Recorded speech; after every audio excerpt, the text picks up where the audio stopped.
ကဲစပိန်တင်းကိုတကယ်ချီးကျူးပါတယ်နော်ဒီစပိန်တင်းရဆိုလို့ရှိရင်ပြည်တဲ့တိုက်စစ်ကိုကွင်းလေပေါ်လေဘာမှလုပ်မရအောင်လို့သူတို့ဒီထိတ်ချုပ်ပြသွားတာဘာလို့ဒီစပိန်တင်းကပြန်ပွဲမစားတင်ခင်တုန်းကကျွန်တော်ဒီပြည်တဲ့တင်းရဆိုလို့ရှိရင်ဘူဆွဲဖို့အတွက်ရေပန်းအစားဆုံးအသင်းဖြစ်ပြီးတော့ဒီ CB final မရောက်ခင်ဒီနေ့ပွဲကိုမကန်ခင်အထိသူတို့တွေကဘူလူပွဲမှာဒီအာဂျင်တီးနားဒါမှမဟုတ်အင်္ဂလန်တေးတေးတွေ့ပြီးတော့ဒီဘူဆွဲဖို့အထိတောင်ဒီရေပန်းစားခဲ့တာပေါ့နော်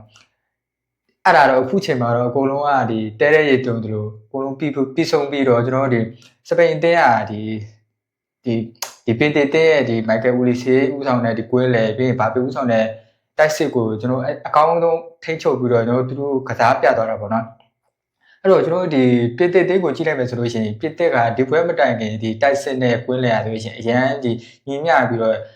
တိုက်စစ်ကလည်းဂိုးတွေအများကြီးရတယ်လို့ကွင်းလေရလည်းဒီတိုက်စစ်ကဂိုးတွေရအောင်လို့ဒီဘယ်လိုပြောရမလဲတိုက်စစ်ကိုအကောင်းဆုံးပပိုးပေးနိုင်တယ်ပြီးရင်ခန်းစစ်ကလည်းမကောင်းလားဆိုခန်းစစ်ကလည်းအကောင်းပင်တဲ့ခန်းစစ်ကကျုပ်ကိုနေလို့ပါဆိုလို့ရှိရင်ဒီခန်းစစ်ပါဆိုလို့ရှိရင်ဘာမှပြောစရာမလိုခန်းစစ်ပါဆိုလို့ရှိရင်တော့ဒီကမ္ဘာဗလာဒီစတဲ့အခုဒီကွာတာဖိုင်နယ်အထိပေါ့နော်ပေးကိုမှ2ခုပဲရှိတယ်နော်ဒါတပွဲကို2ခုနဲ့2ခုပေါ့စင်နီဂေါနဲ့ကျွန်တော်တို့အုပ်စုပထမဖြစ်တဲ့စင်နီဂေါနဲ့နောက်ပြီးတော့နိုဝေးအသင်းနဲ့ဘိုးစီပေးခဲ့ရတာပါအဲ့တော့ဒီစပိန်အသင်းနဲ့ပွဲမတိုင်ခင်ဒီပြင်သစ်တဲ့အဲ့လိုထက်တော့ကောင်းခဲ့တာပေါ့နော်ကျွန်တော်တို့လည်းဒီပြောင်းပွဲမဆိုင်ခင်တော့ပြင်သစ်ကိုအရန်ကျွန်တော်တို့တကဘာလုံးကပြင်သစ်ဖြစ်နေတာကကျွန်တော်တို့မှမဟုတ်တော့တကဘာလုံးကဒီပြင်သစ်ကိုဒီစပိန်ကအဲ့လောက်ထိတော့ဒီလုံနိုင်မယ်မထင်ဘူးပေါ့အခုကလုတ်ပြပါတော့เนาะနောက်ဆုံးမိနစ်နောက်ဆုံးစက္ကန့်နေတော့မှပဲဒီ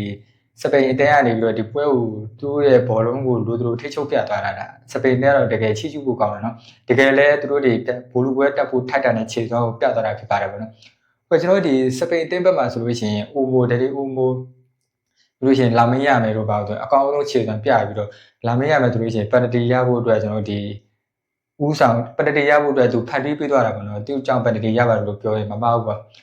အဲ့ပန်နတီကိုဒီပွဲချိန်22မိနစ်မှာဒီဦးစားပဲဆိုတဲ့ဒီပေါရဲ့တက်စစ်ကစားသမားဆိုပြီးတော့အဆုံးသတ်ပြီးတော့ဒီစပိန်တဲ့ဦးဆောင်ကိုဒါပထမဆုံးရယူပေးခဲ့တယ်ပေါ့အဲ့ဒီဂျားထဲမှာလည်းကျွန်တော်တို့ဒီပစ်တစ်တင်းရဲ့ဒီကွင်းလေတို့စပိန်တဲ့ကတောက်လျှောက်ဖြတ်တောက်ပြီးတော့သူတို့လိုချင်တဲ့ဒီပွဲရဲ့တံပိုးအနေမြင့်တက်ချဒီလွတ်သွားကြတာပေါ့နော်စပိန်တို့ဒါစပိန်တွေကတော့တကယ်ချီးကျူးအောင်ခင်ဗျာနော်ပြီးလို့ရှိရင်မက်ဆီဒီကစားသမားဖြစ်တယ်ပေါ့နော်ဒီလူရီကိုဆိုလို့ရှိရင်စပိန်တင်းမဲ့ကွင်းလေမှာသူတင်ဒါသူကဘလောက်ကောင်းလဲဆိုတာဒီပြောကြတော့မလို့ပေါ့နော်ဒီဘလွန်တီယောစုဘာလို့ရခဲ့တဲ့ကစားသမားဆိုတာတော့ကျွန်တော်တို့ဒီအညွှန်းပွားတရားမရှိတာလက်ခံမဲ့ဒီကစားသမားတွေမှာဒီလူရီကိုတို့ဘာလို့ပါတယ်ပေါ့နော်ဒယ်နီအိုမိုဆိုလို့ရှိရင်လည်းအတူတူပဲစီလူရီကိုနဲ့အတူတူဒယ်နီအိုမိုကဒီစပိန်တင်းရဲ့ကွင်းလေကိုအကောင်းဆုံးထိန်းချောင်းပြီးတော့ねကွင်းလေဒီခိုင်စင်းတဲ့တိုက်စစ်ကိုညီမျှအောင်လို့သူဒီကွင်းလေကနေပြီးတော့တက်နိုင်ဆုံးကျွန်တော်တို့ဒီကစားပြသွားခဲ့တယ်ပေါ့နော်စပိန်မျိုးတကယ်ချီးကျူးတယ်ပြီးလို့ရှိရင်58မိနစ်မှာပြီးလို့ရှိရင်ဒီစပါးတဲ့ကစားသမားဖြစ်တဲ့ပေါ်တိုကနေပြီးတော့ဒီအနိုင်ကိုဖြစ်စေမဲ့တေချာစေမဲ့ဒီနှစ်ကူမြောက်ကိုကျွန်တော်တင်းပေးပြီးတော့ဒီစပိန်အသင်းကို2-2ဆိုတဲ့အနိုင်ရလိုက်တဲ့ပြပတတာဒီပွဲအဆုံးဖြတ်ကိုသူကိုယ်တိုင်တွင်းပေးပြီးတော့ဒါစပိန်အသင်းကိုဒီဘိုလူပွဲစီကိုပို့ဆောင်ပေးလိုက်ပြီပေါ့နော်ဒီပွဲမှာဆိုလို့ရှိရင်ဒ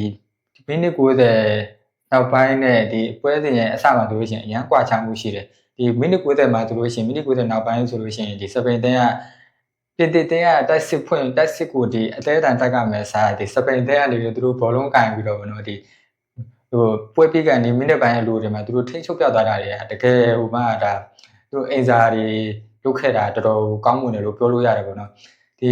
ပြင်သစ်တင်းကဆိုလို့ရှိရင်ပွဲစဉ်အစပိုင်းတွေမှာသူတို့တွေဒီတိုက်စစ်ကစားသမားတွေကဒီဂိုးရနိုင်တဲ့အနေထားလောက်ထိကိုကျွန်တော်တို့တွေနေဆက်ပူတယ်ပေါ့နော်နေဆက်ခဲ့တယ်ပေါ့ဒါပေမဲ့သူတို့တွေကဂိုးပြစ်မပြောင်းလဲနိုင်ဒီနေ့တက်စစ်ကတော့လုံး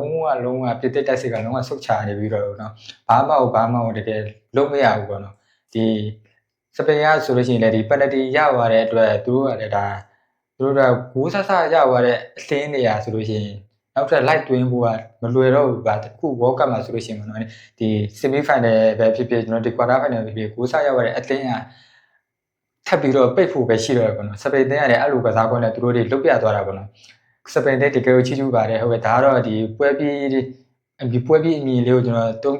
းတက်ပေးသွားတာဖြစ်ပြီးတော့ကျွန်တော်ရဲ့ဒီ YouTube နဲ့ဒီ Facebook အကောင့်မှာလည်းကျွန်တော်ဒီဘောလုံးပွဲနဲ့ပတ်သက်တဲ့ဒီအကြောင်းအရာတွေကိုကျွန်တော်စုံလင်လင်ပေါ့နော်တင်ဆက်ပေးနေတာမို့လို့ YouTube မှာကြည့်ရင်လည်းဒီ subscribe လုပ်ပြီးတော့ဒီ Facebook မှာဆိုလို့ရှိရင်လည်းဒီ follower လုပ်ပြီးတော့ update လုပ်ရပါတယ်ဆိုတဲ့အကြောင်းကိုဒီဘက်ကနေပြောကျွန်တော်တတိကောင်းပါပါတယ်ခင်ဗျာနော်အားလုံးကိုကျေးဇူးတင်ပါတယ်ခင်ဗျာ